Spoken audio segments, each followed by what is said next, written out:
Selamat bertemu lagi di kelas bimbingan konseling bersama saya, Lause Vera atau Lause Veronica. Yang akan kita bahas dalam bimbingan konseling pada pagi hari ini, yaitu tentang asertif. Kita semua mungkin bertanya, apa sih asertif? Nah, pada pagi hari ini kita akan belajar tentang asertif. Dan asertif kali ini adalah materi bimbingan konseling untuk SMA maupun SMA. Yang pertama, kita akan belajar sikap dan perilaku asertif. Tujuan: dapat memahami dan membedakan perilaku agresif dan asertif, menerapkan perilaku asertif dengan teman-teman, serta kalian dapat mengembangkan sikap asertif untuk menunjang prestasi kalian di sekolah. Nah, coba kalian amati gambar tersebut. Ada dua gambar yang kalian amati. Mungkin gambar pertama kita berpikir bahwa ini adalah gambar kepala bebek. Lalu gambar yang kedua kita bisa melihat, mungkin kita berpikir, bukan, ini gambar kepala kelinci. Setiap orang punya pandangan yang berbeda-beda terhadap gambar tersebut. Apersepsi. Apa yang dimaksud dengan apersepsi? Yaitu mengekspresikan perasaan atau pikiran terhadap orang lain itu penting. Terlebih jika itu dilakukan demi kebaikan orang tersebut. Ini untuk menghindari keletihan emosional akibat selalu menyembunyikan perasaan dan pikiran. Sehingga keinginan kita pun tidak akan pernah tercapai karena tak terungkap. Celakanya, budaya masyarakat kita seakan tidak menghargai sikap seperti ini. Ada stigma tidak sopan, kurang ajar, tidak punya etika ketika seseorang menyampaikan pesannya. Padahal seringkali hal itu tidak menyalahi aturan sama sekali. Bahkan terkadang merupakan hak seseorang.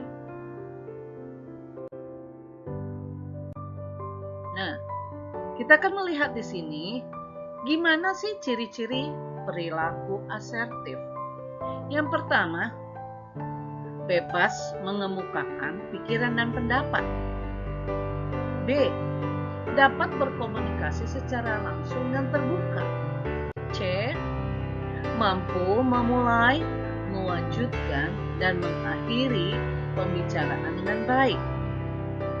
D, mampu menolak dan menyatakan ketidaksetujuan terhadap pendapat orang lain atau segala sesuatu yang tidak beralasan dan cenderung bersikap negatif.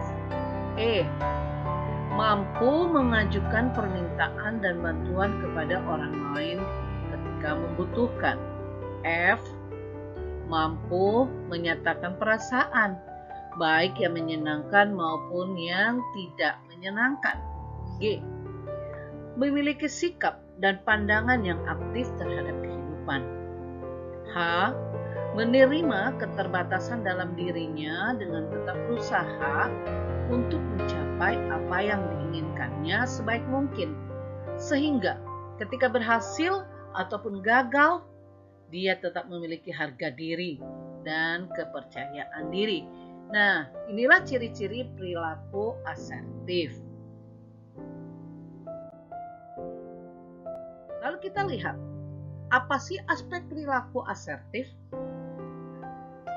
Ada 10 kunci pokok menurut Alberti dan Emmons. Dalam bukunya di tahun 1995, beliau mengungkapkan bahwa aspek perilaku asertif yang pertama, atau A, pengungkapan diri. Yang kedua, penghormatan terhadap orang lain. Yang ketiga, C. Jujur. D. Langsung. E. Tidak membedakan, menguntungkan semua pihak. F. Verbal, termasuk isi pesan, perasaan, hak-hak, fakta, pendapat-pendapat, permintaan, pertamanan, dan batasan-batasan. G. Nonverbal, termasuk gaya dan pesan, yang di dalamnya ada kontak mata, suara, postur, ekspresi muka, jarak, waktu, kelancaran, dan mendengarkan. H. Bukan suatu yang universal. I. Bertanggung jawab secara sosial. J. Dipelajari, bukan sesuatu yang dibawa sejak lahir. Jadi perilaku asertif ini bukan bawaan dari lahir, tetapi itu harus dipelajari. Menurut Trakos dalam bukunya Look tahun 2005, aspek-aspek perilaku asertif ini terdiri dari kemampuan berinteraksi, ada konten, ada perilaku nonverbal, dan paralinguistik. Nah, untuk tahapan untuk berperilaku asertif yang pertama, tahap yang pertama yaitu monitor diri sendiri. Kita harus bisa memonitor diri kita sendiri. Lalu yang kedua, meniru model. Meniru model maksudnya kita punya satu figur seseorang yang bisa kita jadikan role model. Yang ketiga, gunakan imajinasi. 4. Tahap yang keempat adalah desensitisasi. Apa sih yang dimaksudnya dengan desensitisasi? Desensitasi adalah usaha menghilangkan suatu kompleks emosi. Tahap kelima, menjaga kesinambungan.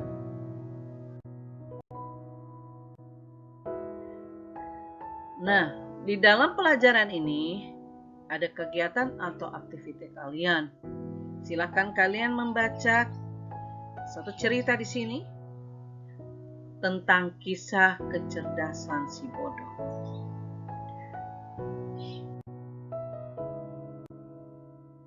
Akhirnya selesai juga pelajaran kita. Terima kasih sudah mengikuti pelajaran kita pada pagi hari ini tentang asertif. Kiranya pelajaran ini dapat menolong kalian semua untuk memiliki sikap atau sifat asertif. Sampai jumpa dalam pelajaran BK yang lainnya.